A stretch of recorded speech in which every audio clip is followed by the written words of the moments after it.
I really struggled with that for a number of years, completely overtrading, sometimes be sort of a really good morning, make 3% and finish the day 2% down. It's like, what am I doing? You had that locked in, and when you're trying to pass accounts, you've been 5-6% up on an account and then they're blowing it a day later because you're giving it all back, and then you've got tilted and you're revenge trading. I mean, this has only really clicked with me in the last sort of 2-3 months. The payment has come through 1 minute ago. Wow. Okay, well, I'll just hit stop on the timer. And that was 8 minutes, 21 seconds. You said 1 minute ago, so call it 7 minutes, 20 seconds. Email right. from Rise, $4,000 something. Amazing. $4,890. Beautiful. Would you say that was the quickest payout you've ever experienced from a prop firm? I'm normally waiting 3 days for them to be processed.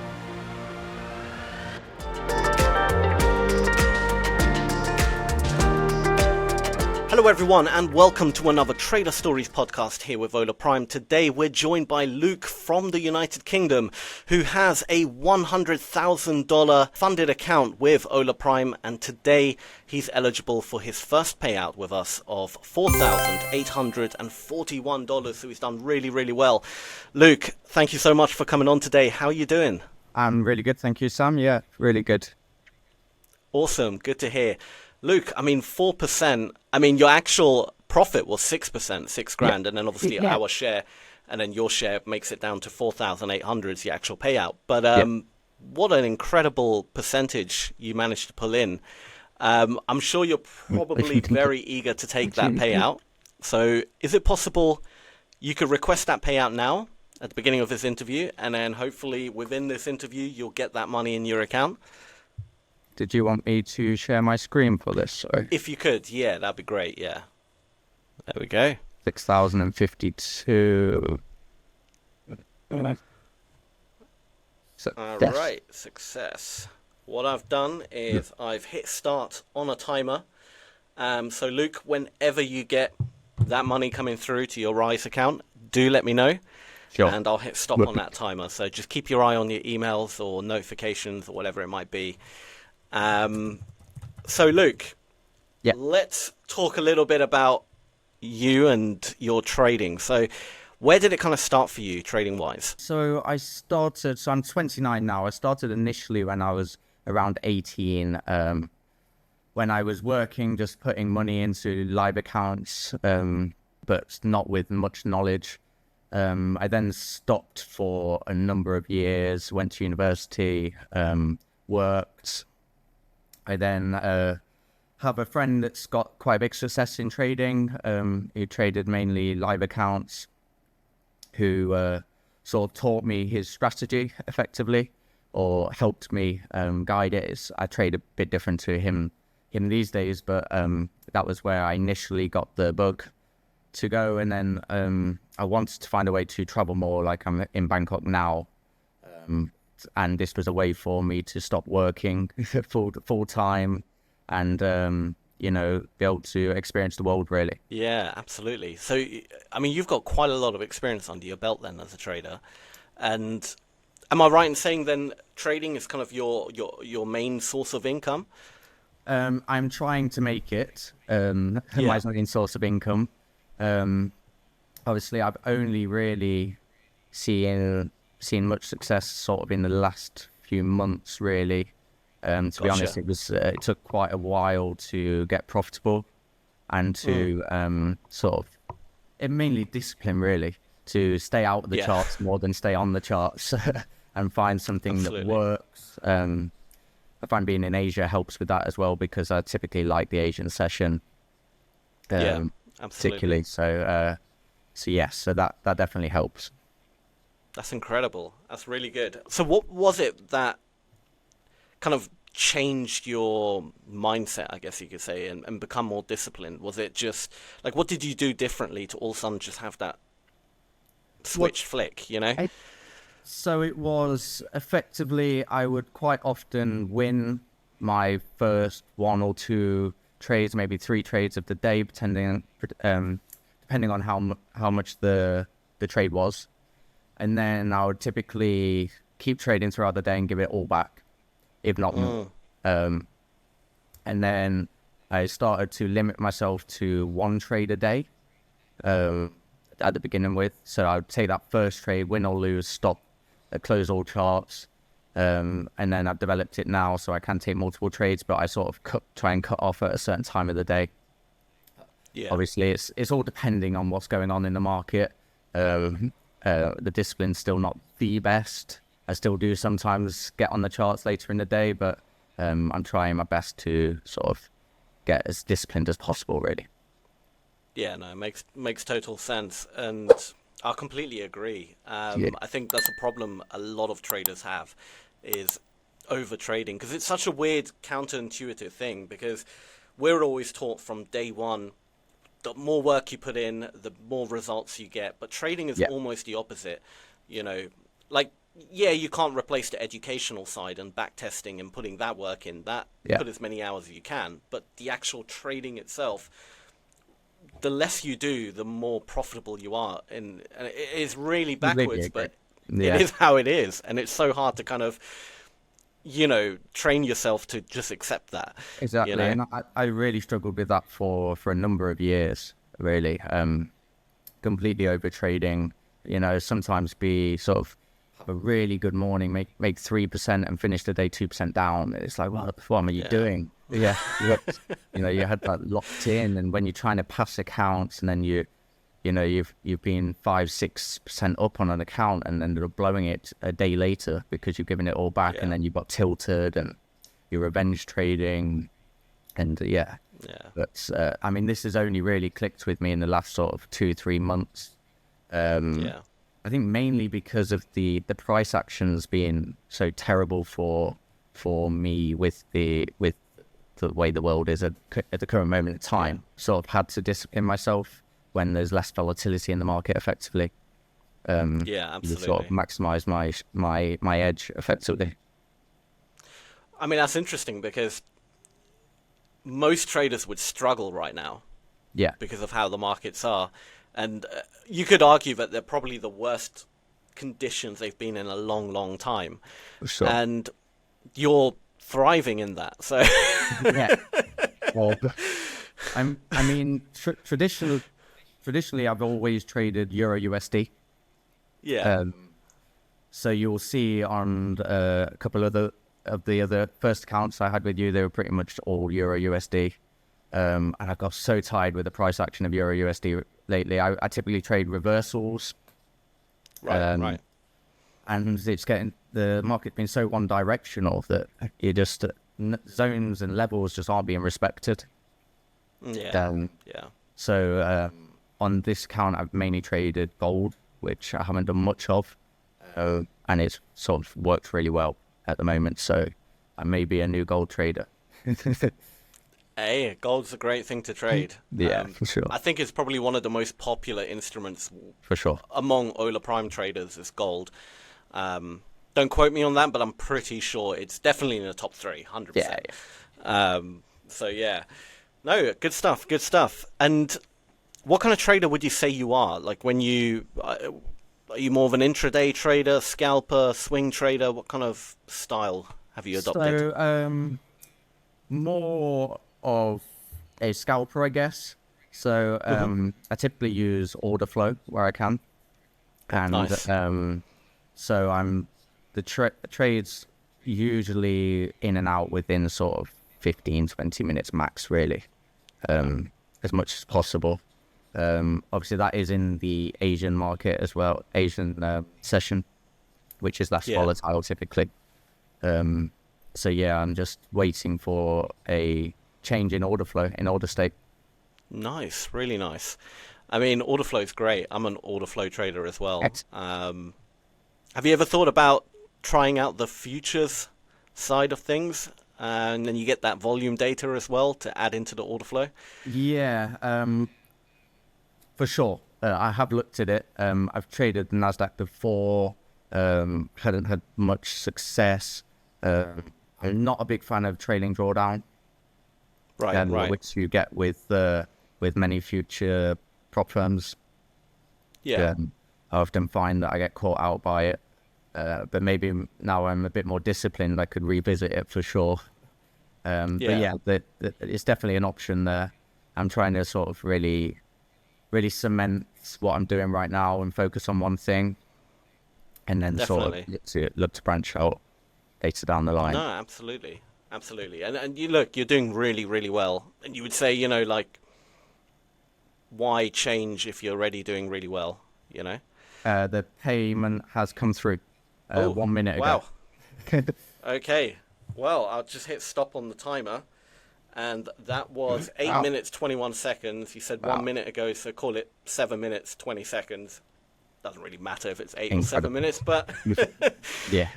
Luke, is it possible you could just show that payout however you feel comfortable, whether it's the email, the Rise, whatever you feel comfortable showing?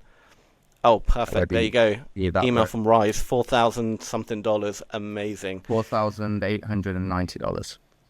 Beautiful. Yes. Would you say that was the quickest payout you've ever experienced from a prop firm? Well, I'm normally waiting 3 days for them to be processed. So, yeah. Awesome. Amazing stuff. Yeah, well, I want to talk a little bit about like your strategy and how you trade, if that's all right. Kind of walk us through what you would kind of look for on a typical day. I know you mentioned reversals and order flow, but is there any way you can go a bit more in depth? Sure. So effectively, I'm looking at key levels. So levels where the volume has changed, so usually caused by a wick down in either direction, would then create an injection of volume at that level. Right. I'm then waiting for it to sort of retest that level, the order flow to switch. So if you're looking for a buy, you're looking for it to wick down, go up, come back down, then the state change into a bullish state, so effectively a candle close above that level, and then enter. I usually go for a one hour risk to reward. So for gold, it's usually around a $10 movement, stop loss $10 movement, TP. Nice. Yeah, and that's effective. You can also use it for, you can do it with continuation as well, which I'll sometimes do. If it breaks through that level, it's often a good sign it will continue. I think a more reversal based strategy in this market is probably best at the moment. Because it does just up down, and I think you can get really chopped up if you try to play the breakout. For sure. I mean, sometimes when it really trends, of course, play that breakout. But, I think what you're doing now. I think it's important to recognize the conditions of the market, before you start trading. And I think you're doing that really well. Because it really does change whether you're playing reversals or a breakout, depending on the conditions of the market, So, really nice. So, Luke, I would love to talk a little bit about trade psychology. You mentioned you're in Bangkok right now. Is that just like a little holiday right now, just kind of, or are you just traveling the world, living the life? I mean, I'm predominantly in Bangkok. It's where I base myself, but then I'll often travel around Southeast Asia effectively. Bangkok's the best city on the planet. Yeah. So I mean, this is sort of given me the ability to live here. I mean, I was a year and a half ago, I was in a sales job, working full time in Nottingham. So yeah. I mean, $4,800 payout will go a long way in Bangkok. Let's put it that way. And it's whereas, exactly, I'm sure. What are your plans with the money? Are you? I've got a girlfriend over here, so nice. She's a singer in a band, and there's a specific jazz night tomorrow. So I think we're gonna go take a look at that at the Grand Hyatt at the Sheraton Hotel. So. Oh wow, that sounds like a really nice night. Definitely. I mean, you deserve every penny, and hopefully many more payouts in the future. Hope so, yes. Which I'm sure there will be. I'd love to kind of know your overall experience with Hola Prime so far. Sure. How's it been? I've been really, really impressed, actually. It's been probably my best experience with any prop firm. Especially in terms of the market condition, the trading conditions, because I'm often market executing, rather than setting limits. And what I find with other prop firms is you'll press that market execute button and it'll put you if it's on Euro USD, you're 2 pips below where you market executed and you're already $200 down at something. But I find the market execution's really fast with Hola Prime, and even for closing trades, you almost get on the dot of where you've pressed it. And TPs get hit, you get the amount that's set within a couple of dollars, which I just haven't really found with a lot of other prop firms.